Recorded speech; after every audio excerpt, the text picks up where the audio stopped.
face, her smile, her name, it was known around the world. Yet what we know of Farrah Fawcett was only a fraction of who she was. Everyone is suddenly talking about Farrah Fawcett again, and the reason might surprise you. Years after she lit up TV with her famous smile and that red swimsuit poster, her name is trending like never before. Young stars are copying her feathered hair, and Hollywood is remembering the woman whose life was much more than just fame. Beyond her looks and success, Farrah's courage, struggles, and victories are being seen again. But what exactly caused this sudden attention, and why is it so important right now? Join us in this video as we reveal the details. The reason everyone is talking about Farrah Fawcett again.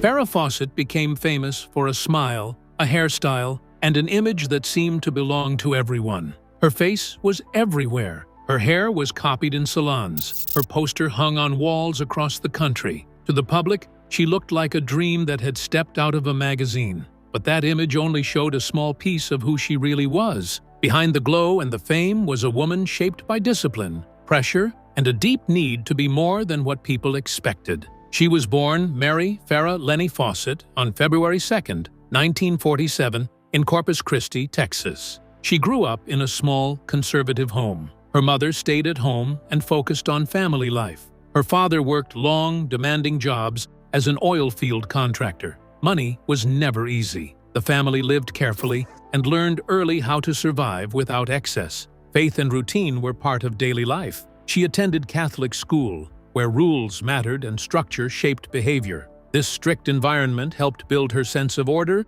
patience, and inner control. Farrah was the younger of two daughters. She and her sister shared close spaces, shared expectations, and shared responsibility. Even as a child, Farrah stood out, not because she was loud, but because she was quietly focused. By the age of 5, she was already winning local art contests. She drew and sculpted with care and detail that surprised adults. Art was not a phase for her. It was a natural pull, something that felt steady and personal. That creative instinct never left her, even when fame tried to bury it. In high school at W.B. Ray High School, she became known for her beauty as much as her discipline. She was voted most beautiful all 4 years, something that rarely happened. Yet teachers also noticed her work ethic. She paid attention. She followed rules. She stayed focused. Those around her later said they were not surprised by her success, because she had always carried herself with calm determination. In 1965, she earned a beauty scholarship to the University of Texas at Austin. At first, she planned to study microbiology. She lived in student housing, joined a sorority, and tried to settle into campus life. But attention followed her there, too. Her photo appeared in publications. She was named one of the 10 most beautiful co-eds. A Hollywood publicist noticed her, and suddenly her life shifted direction. At just 18 years old, she made a decision that shocked many people back home. She left college and moved to Los Angeles to try acting. There was no safety net. There was no guarantee. She simply followed a strong inner pull. Hollywood did not welcome her easily. Casting rooms turned her away again and again. Work was inconsistent. She took small jobs to survive, including shampoo work and print ads. Life was tight. She lived carefully, always hoping for a break. In 1969, she posed nude for Esquire. The reaction was immediate and intense. Some praised her bravery. Others said she had destroyed her future. The criticism was loud and painful. For a moment, it felt like everything might collapse before it began. But attention, even harsh attention, made her visible. Slowly, doors began to open. Around the same time, her hairstyle began to shape her public image. The feathered look felt natural to her. It reminded her of beach days in Texas. Casting directors doubted it. They thought it looked too clean, too simple. But the public loved it. Posters and magazines sold in massive numbers. What Hollywood saw as a flaw became her signature. Despite her rising fame, she remained shy and unsure inside. Her parents wanted her to come home. They worried about Hollywood and its risks. At one point, she even left the country to model in Japan, hoping distance would bring clarity. Instead, she found loneliness. Fame felt heavier when she was far from home. When she returned, she was more certain. If she stayed, she would do things her way. She signed with a major modeling agency and quickly became one of the most recognizable faces on television commercials. She appeared in over 100 ads in a short time. Even then, she set boundaries. She refused offers from Playboy and other nude projects, despite pressure from agents. Those decisions cost her money and opportunities, but they also defined her values. Her early film roles were small and often uncomfortable. One project, Myra Breckenridge, became deeply regrettable for her. She felt pushed into it and later spoke openly about how wrong it felt. Still, fame continued to grow. Television appearances followed, but she noticed a pattern. Scripts focused on her looks more than her talent. She began to feel trapped inside an image she had not chosen. As her career climbed, stress followed close behind. By the time she reached her biggest breakthrough, she was already carrying heavy doubts. That breakthrough came in 1976 with a red swimsuit poster that changed everything. Millions of copies sold. Almost overnight, she became a cultural symbol. That same year, she starred in Charlie's Angels. The show dominated television.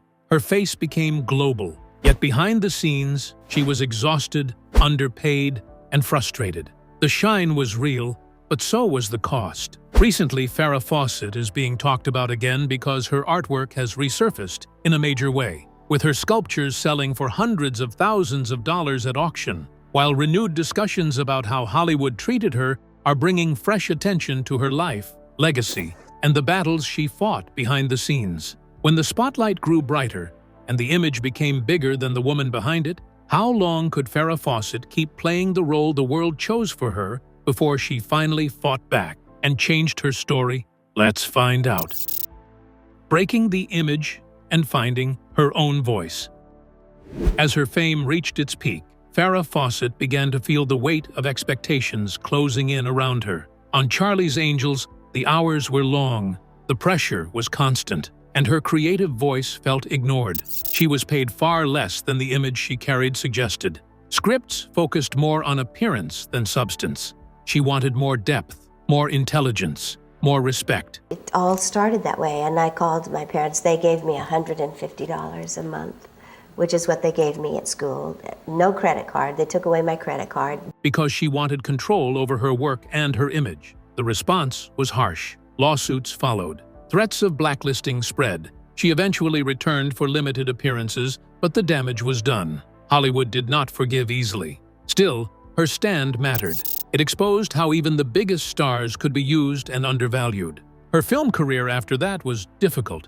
Several movies failed critically and commercially. Reviewers were unforgiving. They labeled her performances weak and miscast. Projects pushed her into roles that did not fit her instincts. Some scenes made her deeply uncomfortable. She later admitted regret, especially when she felt pressured into nudity or unsafe situations. Fame did not protect her. In some ways, it made things worse. By the early 80s, her career seemed to be fading. Casting offers slowed. Typecasting trapped her. Money problems surfaced due to poor investments. She hid her struggles behind a familiar smile, but she felt close to the bottom. Then everything shifted. In 1984, she took a role that changed how people saw her. In The Burning Bed, she played a mistreated woman pushed to a breaking point. She prepared deeply, emotionally and physically. The performance was raw and painful. When the film aired, audiences were stunned. Critics responded with respect. She earned major award recognition. For the first time, the world truly saw her as a serious actress. That momentum continued. She took on demanding roles that explored violence, fear, and trauma. On stage and on screen, she pushed herself to emotional limits. In extremities, she endured physically brutal scenes that left real bruises. The performances were intense, unsettling, and impossible to ignore. Awards followed. So did renewed respect. She continued choosing challenging projects, even when they were risky or controversial. Some films succeeded, others failed, but she no longer chased approval. She chased the truth. As roles for women her age became rarer, she returned to something that had always been part of her: art. She devoted herself to sculpture, quietly at first, then boldly. When she finally showed her work publicly, reactions were mixed. Some dismissed it as celebrity vanity. Others saw real skill and discipline. Collectors bought her pieces. Galleries took notice. Her work sold for high prices. She had proven, once again, She showed her art studio, her solitude, her reflections. Fame no longer felt like armor. It felt like something she had survived. She spoke honestly about loneliness, loss, and the cost of being watched for decades. Farrah Fawcett's life was not a smooth rise or a simple fall. It was a long struggle to claim ownership of her voice, her body, and her art. She was never just a poster. She was never just hair. She was a woman who fought to be seen fully, even when the world preferred a simpler version. But as Farrah's star rose higher and her independence grew, how did the pressures of fame and personal choices test the bond between two people who once seemed inseparable? Stay tuned for more.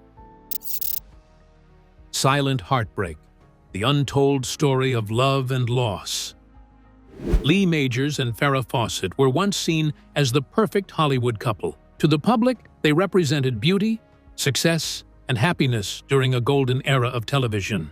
He was already a major TV star. She was rising fast and quickly becoming America's favorite face. Together, they looked unstoppable. But behind the smiles, the red carpets, and the magazine covers, their relationship was slowly breaking in ways few people could see. Lee Majors met Farrah Fawcett in the late 60s. At the time, Lee was already well-known and respected in Hollywood. Farrah was still young, working as a model, and dreaming of something bigger. Their connection was strong and immediate. They were drawn to each other's energy and ambition. Friends believed they were deeply in love, and for a while that seemed true. They married in 1973, and the wedding felt like a real-life fairy tale. Cameras followed them everywhere. Fans adored them. In the early years, they supported each other's careers. Lee was busy filming The $6 Million Man, while Farrah's career was slowly gaining attention. Lee often spoke about her with pride and affection. To many, they looked like a couple that would last forever. Everything began to change in 1976 when Farrah joined Charlie's Angels. Her fame exploded almost overnight. Her face was everywhere. Her red swimsuit poster sold millions of copies. She became a global icon in a way few people ever do. With that fame came endless demands. Producers, publicists, and fans all wanted her time. Her schedule became overwhelming, and her life moved at a faster pace than ever before. As Farrah's world expanded, Lee began to feel left behind. He was no longer the center of her life. He tried to keep their connection strong by asking for simple things like having dinner together a few nights a week. Farrah resisted. She wanted to be independent and feared being seen as relying on her husband while building her own identity. What started as small disagreements slowly turned into emotional distance. Their relationship did not fall apart because they stopped caring. It fell apart because their lives no longer moved in the same direction. Farrah was pulled toward fame and independence. Lee felt pushed aside and unsure of his place in her world. Communication faded, and the gap between them grew wider. The final and most painful blow came when Farrah became involved with actor Ryan O'Neal. What made it worse was that Ryan was someone Lee once considered a friend. Lee did not hear about the relationship in private. Instead, he saw it in tabloids, just like everyone else. Photos of Farrah and Ryan holding hands were published while she was still married to Lee. The shock was devastating. It hurt not only as a betrayal of marriage, but as a deep personal wound. In 1982, their marriage officially ended in divorce. After that, Lee Majors disappeared from Farrah's public story. He did not give angry interviews. He did not write a book. He did not speak badly about her in public. Instead, he chose silence. He focused on his work and kept his pain private. While he dated occasionally, he did not remarry for nearly 20 years. Friends noticed that he was never quite the same after the divorce. Years later, in the early 2000s, a mutual friend suggested that Lee and Farrah meet privately just to talk and find closure. Farrah agreed to the idea. Lee thought about it carefully and then said no. His decision was not based on anger. It was about protecting himself. He had worked hard to move forward, and reopening old wounds felt too painful. When Farrah later battled cancer, Lee followed her journey quietly from a distance. He did not visit her and did not speak publicly about her illness. After her death in 2009, he released a brief and respectful statement, calling her an angel and honoring her memory without revisiting their past. Now, Lee Majors has never fully told his side of the story. There has been no final confession or dramatic reveal. His silence has become his answer. Those who know the story believe he never truly forgave Farrah, but he also never stopped loving her. Their relationship is remembered not just for its beauty, but for its quiet heartbreak, showing how love can fade without ever fully disappearing. What happened to Farrah after leaving Charlie's Angels, and how did her personal life and relationships shape the rest of her story? Let's delve deeper. Farrah Fawcett, career, love, and struggles. Farrah Fawcett was not just a celebrity on television, she put a lot of effort into building herself as a real and honest actress after leaving Charlie's Angels, where she portrayed Jill Monroe. She accepted parts in television shows and films that showed her versatility and skill. Her role in the 1980 television film The Burning Bed was one of her most important and vital roles. She portrayed a woman who was mistreated by her husband and took drastic measures to get justice. The role was highly emotional and showed Farrah's ability to manage tough and tasking roles. Critics appreciated her performance, and she was nominated for a Golden Globe and an Emmy. She might be more than just a gorgeous face or a poster symbol, as this recognition shows. Farrah continued to work in films and television shows that needed real acting even after leaving Charlie's Angels. She was prepared to manage and handle challenging subjects and show real and honest human feelings on TV. She continued to be well known for her beauty and sense of elegance even as she took on these serious roles. In order to maintain and keep fans' interest in her work and media presence, Farrah was able to strike a balance between her status as a gifted actor and a glitzy star. Farrah's personal life always gained and attracted almost as much interest as her professional life. Actor Ryan O'Neal was one of her most well-known partners. She was still married to Lee Majors when their romance started in the early. Their chemistry immediately developed into a real-life relationship after they met while working on the movie The Thief Who Came to Dinner. Their romance was well received by the public and extensively reported in the media. It's interesting to note that Lee Majors had unknowingly made their bond stronger by urging Farrah to hang out with Ryan, so she wouldn't feel alone when he was away filming. Hollywood became interested in the romantic relationship that resulted and came out from this. Farrah and Ryan had a close relationship despite never getting married. They were always spotted together at events and on vacation, showing their love and support for one another. But there were hard times and issues in their connection. Their romance was under continual and steady criticism from the public, and their hectic occupations and careers always kept them apart. Despite these challenges, they continued to play important roles in each other's life, and their union went on to become one of the most well-known love tales in Hollywood. Farrah had more significant and important relationships after her time with Ryan O'Neal. Canadian filmmaker James Orr was one of them, and this was in the 1990s. Their mutual passion and love for art and cinema led to their growing bond. Their relationship first appeared content and affectionate. They were seen as a loyal couple when they appeared together in public. However, there were issues in their relationship behind the scenes. The relationship later became painful due to alleged arguments and conflicts. Farrah experienced a challenging and terrible period in her life when James Orr attacked her in 1998. Farrah kept on going and focused on her career in spite of the difficulties in her personal life. She kept performing and taking part in activities that gave her the chance to express herself and her art properly. People were able to understand the human side of a woman who had always been appreciated and loved for her talent and beauty, thanks to her candor. Farrah Fawcett had a glamorous, gifted, romantic, and difficult existence. In addition to her legendary beauty and fame, Farrah Fawcett is still renowned for her skill, tenacity, and willpower. She was a woman who overcame personal obstacles, accomplished a great deal in Hollywood, and never stopped inspiring others with her life and career.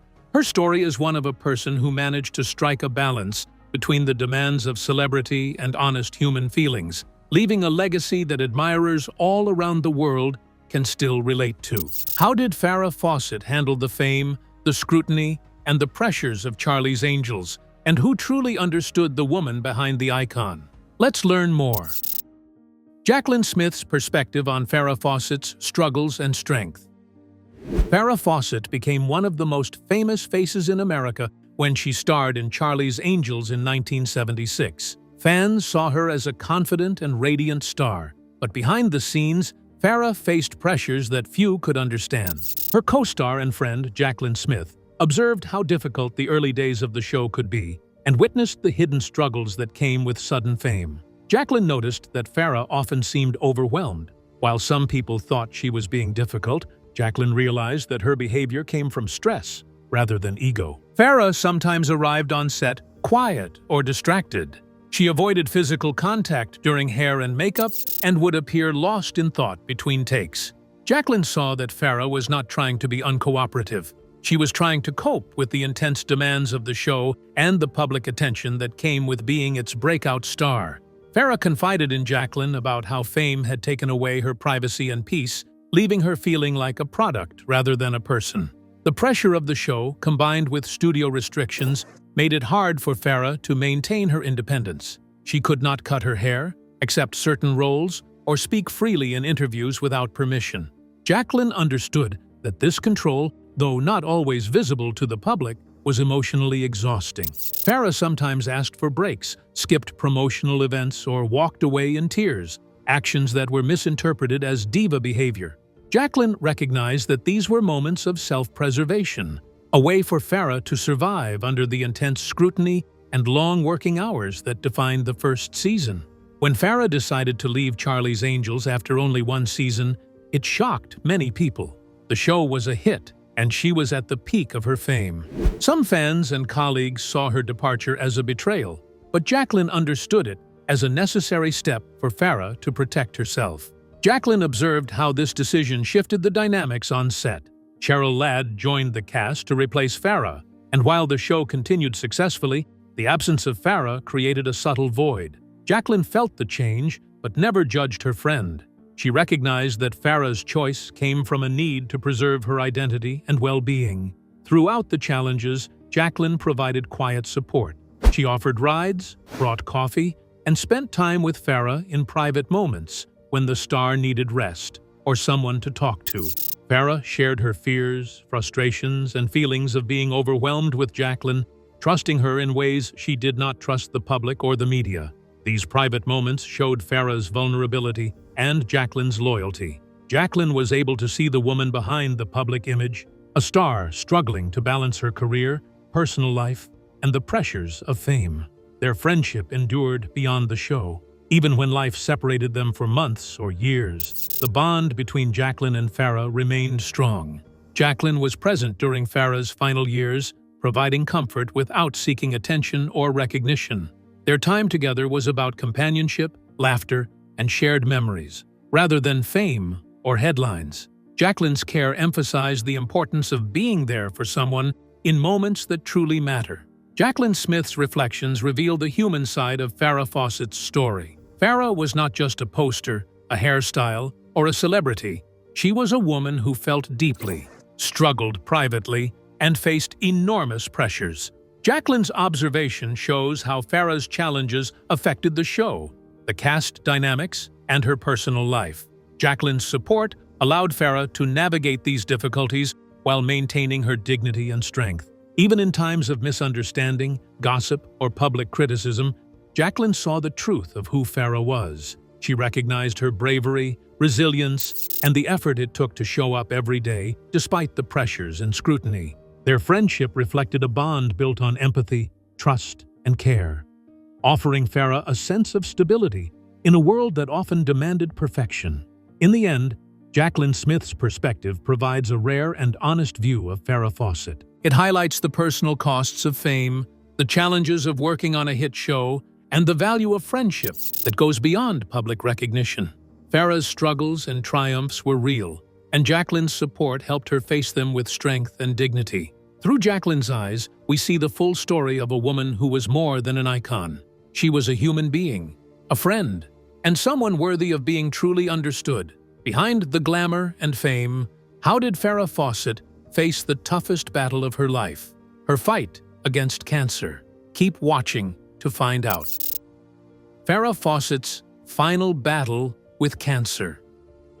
In 2006, Farrah Fawcett, best known for Charlie's Angels and her iconic red swimsuit poster, faced a life-altering diagnosis. At age 59, she was diagnosed with anal cancer, a rare disease affecting roughly 8,300 Americans each year. Doctors discovered the cancer at a later stage, making treatment more challenging and reducing her chances of long-term survival. Still, Fawcett confronted the illness with determination, immediately beginning chemotherapy and radiation. By February 2007, doctors delivered hopeful news. She was cancer-free. Unfortunately, the relief was short-lived. Just months later, during a follow-up exam in May, doctors found a malignant polyp, and tests revealed the cancer had spread to her liver. It was widely understood, even at the time Farrah was going through this, that chemotherapy made you sick, it made you lose your hair. When her hair was finally being lost, she had no attachment to it. Her illness was now stage 4, the most advanced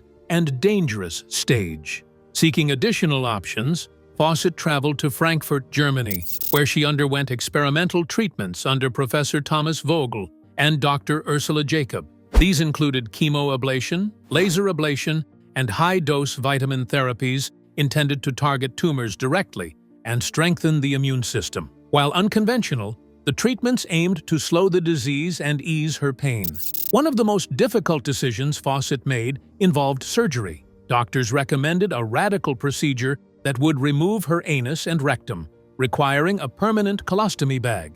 Fawcett declined, choosing quality of life over a procedure that might extend her time but dramatically change how she lived. Throughout her illness, Fawcett documented her experience with the help of close friend Alana Stewart. The footage captured raw, painful moments, vomiting, intense suffering, prayer, and emotional vulnerability. Fawcett's purpose was clear. She wanted the public to understand the reality of cancer, not just the polished image of celebrity illness. In May 2009, NBC aired the documentary chronicling her battle. Nearly 9 million viewers watched as Fawcett appeared bald, frail, and far removed from her glamorous past. Fellow Charlie's Angels star Jaclyn Smith later said the film revealed Fawcett's extraordinary courage, showing her humanity beyond fame and beauty. In her final weeks, Fawcett was surrounded by loved ones. Her elderly father visited, and her son Redmond, then incarcerated, was allowed a guarded visit. Ryan O'Neal, her longtime partner, remained by her side. As her condition worsened, she agreed to a symbolic marriage and received last rites. Farrah Fawcett died on June 25, 2009, at St. John's Health Center in Santa Monica. She was 62. Her passing was largely overshadowed by the death of Michael Jackson that same day, a moment later referred to as getting Farrah Fawcetted. She was laid to rest at Westwood Village Memorial Park with a simple tombstone bearing only her name. In her final chapter, Farrah Fawcett transformed from a sex symbol into a symbol of strength. By sharing her struggle openly, she helped break the silence around cancer and left a lasting legacy of courage, honesty, and dignity. What do you think about the legacy and struggles of Farrah Fawcett? Share your thoughts in the comments section below. Thank you for joining us as we uncovered why everyone is talking about Farrah Fawcett again. We hope you found this video both surprising and eye-opening. Don't forget to like and subscribe. Click the next video on your screen to explore more untold stories and remarkable legacies from Hollywood's most iconic stars. See you there.